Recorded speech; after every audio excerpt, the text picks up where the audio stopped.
Hello, PV friends. বলক আজি চাহ খাবলৈ যাওঁ মৰাণৰ নিউ শৰ্মা হোটেল। ৱৌ এইফালে গুচি গ'লে পাব আপোনালোকে ডিব্ৰুগড় দুলীয়াজান আৰু এইফালে গুচি গ'লে পাব শিৱসাগৰ যোৰহাট।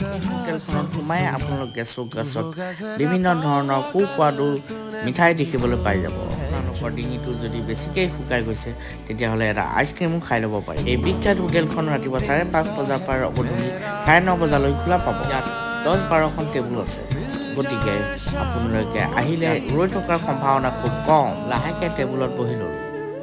এয়া হ'ল নিউ শৰ্মা হোটেলৰ খোৱা বস্তুবোৰৰ ৰেটসমূহ। আহি গ'ল আমাৰ গৰমা গৰম চাহ আৰু চিঙৰা। খাদ্যতে অলপমান চচ লৈ গেট ছেট গো বুলি গৈ পেলাই পূৰা চাহ আৰু চিঙৰা মাৰি দিলোঁ। পিভি ফ্ৰেণ্ডছ, চিঙৰাটো কিন্তু বেষ্ট টেষ্টি আছিল দেই। তাৰপিছত মালিকক পে'মেণ্ট কৰি ওলাই গ'লোঁ। আৰু এনেকুৱা ভিডিঅ'ছৰ বাবে ছাবস্ক্ৰাইব কৰিব PV blogs. Tata bye bye.